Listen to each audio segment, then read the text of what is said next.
తల్లి గర్భగుడిలో ఉన్నప్పుడు రక్తముద్దయి ఎదుగుతున్నప్పుడు నవమాసాలు నిండుకున్నప్పుడు అమ్మాయిగా నేను కడుపులున్నప్పుడు కత్తి మీద సాము చేసినట్టుగా కొండంత నొప్పులు అమ్మ తీసుకుంటా జన్మనిచ్చి కొత్త లోకాన్ని చూపెట్టి సచ్చిన శవమోలే సొమ్మసిల్లునమ్మా.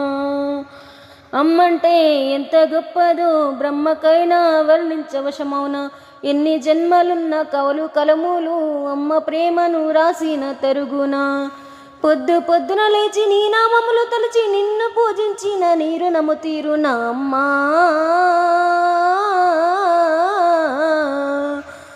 కమ్మనైనా అమ్మ పాట వింటే ఎంత మధురమో, మనసుకు కాదు మరువతరమా.